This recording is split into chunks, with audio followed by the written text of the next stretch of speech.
Prelims के लिए 3 tips अगर मुझे कहनी है तो एक है रिवीजन, दूसरा है मॉक पेपर्स और तीसरा है प्रीवियस ईयर क्वेश्चंस। तो मुझे लगता है कि जब आप प्रिपेयर कर रहे हैं तब आप बिल्कुल ये सोच के ना करें कि किस स्टेज के लिए कर रहे हैं, क्योंकि यूपीएससी में कलेक्टिवली ही आपको प्रिपरेशन करनी पड़ती है। बिल्कुल लास्ट के 2 मंथ्स में जाके आप सेग्रीगेट कर सकते हैं, तो उसके बाद कुछ ना कुछ तो छूटेगा ही हमेशा। तो आप सब करने के चक्कर में वो बेसिक चीज़ों से कई बार कॉम्प्रोमाइज़ कर देते हैं, जो कि मार्क्स फेचिंग होती है। मैम 16 सितंबर से फिर से जो है कि मेंस होने जा रहा है 2022 का, तो अभी एस्पिरेंट जो आपको सुन रहे हैं उनको अभी मेंस के लिए मतलब क्या करना चाहिए, कैसे वो अपने आंसर राइटिंग को और बेहतर कर सके? तो जितना बड़ा आप ड्रीम करेंगे उससे भी ज़्यादा मेहनत कीजिए और हर चीज़ अचीवेबल है। तो ऑल द बेस्ट मेरी तरफ से सबको। नमस्कार दोस्तों, स्वागत है आप सबका एक और इंस्पायरिंग और इन्फॉर्मेटिव वीडियो में। आज हमारे साथ गामिनी सिंगला मैम है। मैम को आप सभी जानते हैं कि मैम का यूपीएससी 2021 में 3rd रैंक आया था। मैम से हम जानेंगे मैम की जर्नी क्या है, स्ट्रगल क्या रहा है, मोटिवेशन क्या रहा है और कौन कौन सा कंटेंट और कौन कौन सा बुक लिस्ट वगैरह मैम ने फॉलो किया है। यदि आप लोग मेरा काम पसंद आता है तो चैनल को सब्सक्राइब करें और इस वीडियो को लाइक और शेयर करना भूलें। मैम सबसे पहले कॉन्ग्रेचुलेसन आपको, आप अपने बारे में कुछ बताएं। Thank you. जैसे कि आपने बताया कि इस साल यूपीएससी में भगवान की कृपा से मुझे 3rd रैंक मिली है और मैं 2019 में मेरी ग्रेजुएशन हुई थी कंप्यूटर साइंस इंजीनियरिंग में, और मैं पंजाब से हूँ, आनंदपुर साहिब से, और दोनों मेरे पेरेंट्स डॉक्टर्स हैं हिमाचल गवर्नमेंट में। एकेडमी के दिनों में आप कैसे थी, कैसा परफॉर्मेंस आपका हुआ करता था? मैं एकेडमिकली हमेशा से ही कोशिश करती थी कि अच्छा परफॉर्म किया जाए और टॉप 3 में रहती ही थी मोस्टली अपने क्लासेस में भी। और कॉलेज के दौरान मैंने एकेडमिक्स के साथ साथ काफ़ी एक्स्ट्रा करिकुलर्स भी किए, क्योंकि मुझे लगता है वो भी बहुत ज़रूरी हो जाते हैं। डिफरेंट फील्ड्स को एक्सप्लोर करके फिर आप डिसाइड कर पाते हैं आपको क्या पसंद है। ओके मैम, यूपीएससी में आपका अटेम्प्ट और सब ऑप्शनल सब्जेक्ट क्या रहा था? यूपीएससी में ये मेरा 2nd अटेम्प्ट है और मेरा ऑप्शनल सोशियोलॉजी था। जी मैम, इंजीनियर होने के बावजूद भी आपको ये मोटिवेशन कहाँ से मिला है कि अब हमें जो एक सिविल सर्विसेज की तैयारी कर? जी, पहले तो आई थिंक ये मिथ है कि सिर्फ इंजीनियरिंग लोग आ रहे हैं। आई थिंक हर तरह के बैकग्राउंड के लोग आजकल यूपीएससी तो आ रहे हैं इंजीनियर्स। जी, तो आई थिंक ये इसलिए है क्योंकि इंजीनियरिंग फील्ड एक ऐसी चीज़ है जिसमें आपको बहुत सारी डाइवर्स ऑप्शंस भी आपके लिए खुली रहती हैं और आप देख सकते हैं कि आपका इंटरेस्ट किधर है। तो मैंने जब इंजीनियरिंग ली उसके बाद मुझे रियलाइज़ हुआ कि मैं अपना दायरा बढ़ाना चाह रही हूँ और कुछ ऐसी सर्विसेज में जाना चाह रही हूँ जिसमें लोगों को हम डायरेक्टली इम्पैक्ट कर सकें। And I think civil services and Indian administrative services आपको एक अपॉर्चुनिटी देती है बहुत सारे डाइवर्स फील्ड्स में काम करने की और ग्रास रूट लेवल पे काम करने की। आई थिंक वो मेरी मेजर मोटिवेशन रही है। मैम जब पीडीएफ आपने खोला होगा, होली पीडीएफ कहा जाता है एस्पिरेंट के गलियारों में, तो उसमें 3rd रैंक जब आपने देखा तो पहला रिएक्शन आपका क्या था और किसे डेडिकेट करना चाहते हो? जी, पहला रिएक्शन तो ये था कि रोल नंबर देखा जाए कहीं बाई चांस किसी और नाम से सेम वो हो रैंक। और डेडिकेशन तो मैं अपने पूरी फैमिली को अपना ये रैंक, बिकॉज हम लोग तो सिर्फ सामने रहते हैं, हमारी जो सपोर्ट टीम होती है वो पीछे से जब तक वो स्ट्रांग नहीं है तब तक हम नहीं है। तो मेरे पेरेंट्स और मेरा ब्रदर, इवन मेरे ग्रैंड पेरेंट्स के विशेज़, इन सब लोगों का साथ हमेशा रहा है, तो उन्हीं को डेडिकेटेड है ये। जी मैम, फर्स्ट अटेम्प्ट में आपका क्या रहा था?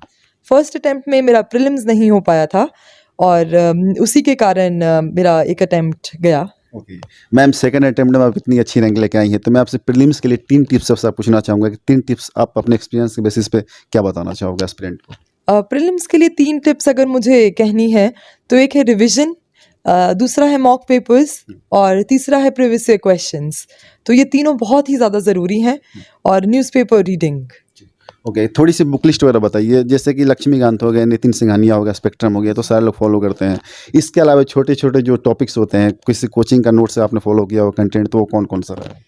जी, मैंने आज सच किसी भी कोचिंग इंस्टीट्यूट से कोई कंटेंट फॉलो नहीं किया था। तो अगर कोई टॉपिक्स मुझे लग रहे थे कि बुक्स में नहीं कवर्ड हैं तो मैं उनको सिंपली गूगल कर लेती थी, और किसी भी वेबसाइट पे अगर अच्छे से एक्सप्लेन्ड है तो 2-3 वेबसाइट्स हमने देख ली, तो जिस पे भी मेरे को लगता था कि बहुत डेप्थ में अच्छे से कवर किया है तो मैं उसको नोट कर लेती थी अपने पास। एक पर्टिकुलर कोई नोट्स नहीं फॉलो किए थे मैंने। मैम तैयारी के दिनों में आपका टाइम टेबल क्या हुआ करता था, मॉर्निंग से लेकर रात तक रूटीन कैसा फॉलो करते थे? जी, तो अगर मैं विस्तार में ना बताते हुए छोटे मैं बताऊं तो मैं मॉर्निंग पर्सन ही थी, तो मुझे सुबह पढ़ना बहुत पसंद था क्योंकि मुझे लगता था कि सुबह सुबह माइंड बहुत फ्रेश रहता है। तो मैं सुबह 5 बजे उठने का ट्राई करती थी और उठ ही जाती थी मोस्टली। और फिर उसके बाद 10 बजे तक मैं अपनी 3 साढ़े 3 घंटे की सिटिंग देने की पूरी कोशिश करती थी। और फिर उसके बाद थोड़ी सी ब्रेक ले ली, फिर 1-2 घंटा फिर ब्रेक ले ली। तो इसी तरह से ब्रेक्स के साथ साथ अपना काम करती रहती थी। और शाम का टाइम मैं थोड़ा फ्री रख लेती थी, वॉक वगैरह पे चले गए और फिर आके फिर से थोड़ी देर पढ़ाई कर ली। ओके मैम, जो नए एस्पिरेंट होते हैं वो डिलेमा में होते हैं कि पहले प्रीलिम्स की तैयारी करिए, मेंस की तैयारी करिए, तो उसको कैसे वो करें? तो मुझे लगता है कि जब आप प्रिपेयर कर रहे हैं तब आप बिल्कुल ये सोच के ना करें कि किस स्टेज के लिए कर रहे हैं, क्योंकि यूपीएससी में कलेक्टिवली ही आपको प्रिपरेशन करनी पड़ती है। बिल्कुल लास्ट के 2 मंथ्स में जाके आप सेग्रीगेट कर सकते हैं कि अगर ज़्यादा फैक्चुअल है तो वो प्रीलिम्स के लिए आप कर लें। अदरवाइज़ एक होलिस्टिक मैनर में आप कंसेप्चुअल क्लैरिटी पे ध्यान दीजिए और मेमोराइजेशन पे ध्यान दीजिए। मैम जैसे कि आपने मेमोराइजेशन का नाम लिया है, तो उसमें मैं आपसे ये जानना चाहूँगा, जो रिवीजन टेक्निक होती है वो उसको कैसे आपने फॉलो किया था? रिवीजन की कोई एक टेक्निक नहीं है, तो हर किसी को डिफरेंट तरीके से चीज़ें याद होती हैं। कुछ लोगों को बोलकर होती हैं, कुछ लोगों को लिखकर होती हैं, या कुछ लोगों को बार-बार सेम चीज़ सिर्फ आपने पढ़ कैसे लेने से। प्रोसेस किया था? तो मेरे लिए तो मैं बार-बार जब चीज़ें पढ़ लेती थी, तो एक ही बुक को काफ़ी बार रिवाइज़ कर कर के, तो उसके कारण मुझे धीरे-धीरे वो विजुअल्स बनने लग गए और चीज़ें याद रहने लग गई। मैम मार्केट में इतने सारे कंटेंट है कि उसमें फ़िल्टर आउट करना बहुत मुश्किल हो जाता है, तो उसके लिए मतलब एस्पिरेंट कौन सा वो टेक्निक्स फॉलो करे कि कम बुक्स रखे? कहा जाता है कि जितने मिनिमाइज आप बुक्स और कंटेंट रखो उतना सही है, तो उसके लिए क्या वो स्ट्रेटेजी अपनाएं? जी, तो आप स्टैंडर्ड बुक्स के साथ तो कॉम्प्रोमाइज़ नहीं कर सकते हैं, बट उसके अलावा कोई भी नया मटीरियल आ रहा है तो उसके पीछे भागिए मत। तो आप अगर स्टैंडर्ड बुक्स को भी बहुत अच्छे से कर लें, और जैसे कि मैंने बताया कुछ और टॉपिक्स जो मिसिंग रहते हैं उनको आप अच्छे से ऑनलाइन जाके ऑनलाइन रिसोर्सेज़ के माध्यम से पढ़ें, तो उसके बाद कुछ ना कुछ तो छूटेगा ही हमेशा। तो आप सब करने के चक्कर में वो बेसिक चीज़ों से कई बार कॉम्प्रोमाइज़ कर देते हैं जो कि मार्क्स फेचिंग होती हैं। तो आप उन बेसिक्स से कॉम्प्रोमाइज़ ना करें और उन्हीं को बार-बार रिवाइज़ करें और अपने सोर्सेज़ जो हैं इस तरह से लिमिटेड रखें कि कवर सब कुछ हो जाए, बट एक टॉपिक को 2-3 जगह से पढ़ने की ज़रूरत नहीं है। सो मैम यूपीएससी का सिलेबस भी बहुत वास्ट है, उसको डिकोड कैसे किया जाए? मतलब उसको सॉफ्ट टॉपिक में कैसे उसको वो किया जाए? तो प्रीलिम्स का सिलेबस तो एक ज़्यादा डिफाइंड नहीं है, बट आई थिंक मेंस का सिलेबस बहुत डिफाइंड है। तो उसको डिकोड हम ऐसे ही कर सकते हैं कि एक-एक कीवर्ड पर हम ध्यान दें। तो कभी न्यूज़पेपर पढ़ रहे हैं तो वो कीवर्ड को हम एसोसिएट करें कि ये इस तरह का क्वेश्चन पूछा जा सकता है, और एक-एक टॉपिक आपका इम्पोर्टेंट हो जाता है। तो बुक्स में जब आप पढ़ रहे हैं तो ध्यान दें कि ये टॉपिक पूछा गया है। तो इसी तरह से आप डिकोड कर सकते हैं लाइन बाय लाइन जाके। जी। मैम मैं आंसर राइटिंग की बात करी है, तो स्टार्टिंग के समय में आंसर राइटिंग जो करना होता है तो बड़ा डिफिकल्ट होता है, उसमें मतलब उतना रिचनेस नहीं हो पाता है। समय के साथ वो स्किल डेवलप हो जाता है, जी। तो उसमें किन-किन बातों का मतलब खास ध्यान रखा जाए? आंसर राइटिंग में सबसे पहले आप अपना कंटेंट एनरिच करने पे फोकस कीजिए, और धीरे-धीरे ही होगा वो। आपने जैसे बताया प्रैक्टिस के थ्रू जब आपकी बेसिक्स क्लियर हैं, फिर आप उसको कंपेयर कीजिए जो आंसर उन्होंने दिया है, और आप टॉपर्स के साथ अपने आंसर्स को कंपेयर कीजिए और देखिए कि किस और तरीके से आप एग्जाम्पल्स कोट कर सकते हैं, तो वो धीरे-धीरे होगा। फिर उसके बाद आप टाइम कंप्लीशन पे भी ज़ोर दें, तो एक बारी आपका कंटेंट अच्छा हो गया है, फिर आप अपनी प्रैक्टिस के थ्रू अपना टाइम कंप्लीशन पे ज़ोर दें। वो भी जितने ज़्यादा मॉक्स आप करेंगे उतना जल्दी आपको चीज़ें समझ भी आएँगी, टाइम पे भी आप कंप्लीट करेंगे और आपका कंटेंट भी एनरिच हो जाएगा। मैम आंसर राइटिंग पे एक और क्वेश्चन पूछना चाहूँगा कि वो कौन सा फॉर्मेट होना चाहिए? Bullet form, point form, paragraph? आपने किस तरीके से उसको कॉपी को आप लिखा करती थी? जी, मुझे नहीं लगता है कि कोई एक पर्टिकुलर फॉर्म आप अपनाएँगे तो ही आप क्लियर कर सकते हैं। बट पर्सनली स्पीकिंग बुलेट और पॉइंट फॉर्मेट में ही मैं लिखना पसंद करती थी, क्योंकि उसमें टाइम भी कम होता है, तो पॉइंट्स में आप थोड़ा जल्दी अपनी बात को फटाफट लिख सकते हैं। जी। मैम 16 सितंबर से फिर से जो है कि मेंस होने जा रहा है 2022 का, तो अभी एस्पिरेंट जो आपको सुन रहे हैं उनको अभी मेंस के लिए मतलब क्या करना चाहिए? कैसे वो अपने आंसर राइटिंग को और बेहतर कर सकें? जी, तो मेंस के लिए तो मैं यही कहना चाहूँगी कि फुल मॉक टेस्ट दें, उधर कोई भी कॉम्प्रोमाइज़ ना करें, अपने ऑप्शनल पे काफ़ी अच्छे से फ़ोकस करें और उसको कॉम्प्रिहेंसिवली याद करने की भी कोशिश करें, जो थिंकर्स या जो टेक्निकल एस्पेक्ट्स होते हैं, और फुल टेस्ट मॉक्स दें रादर देन कि आप 3-4 आंसर्स रोज़ लिख रहे हैं, बिकॉज़ आपको उस फॉर्मेट में आना बहुत ज़्यादा ज़रूरी है। मैम जैसे कि बहुत सारे एस्पिरेंट दिल्ली नहीं आ सकते हैं, गाँव में रहते हैं, रिमोट एरिया में रहते हैं, कहीं न कहीं प्रिविलेज भी नहीं, उनके पास उतने पैसे भी नहीं कोचिंग इंस्टीट्यूट्स में वो एडमिशन ले सकें, तो क्या पॉसिबल है कि नहीं बिना कोचिंग के? जी, बिल्कुल पॉसिबल है, और मैंने भी 2020 ऑनवर्ड सेल्फ स्टडी ही की है 2 साल से, और मुझे नहीं लगता है कि अब कहीं भी आपको जाने की ज़रूरत है, क्योंकि आजकल डिजिटल कनेक्टिविटी के कारण सब कुछ अवेलेबल है आपके पास ही। तो आप अगर कहीं बैठे हैं तो आई थिंक ये इस कारण निराश ना हो कि हम दिल्ली नहीं आए हैं। तो मैं कभी भी दिल्ली नहीं आई हूँ अपनी प्रिपरेशन के दौरान, सिर्फ मॉक इंटरव्यूज़ देने के लिए आई थी।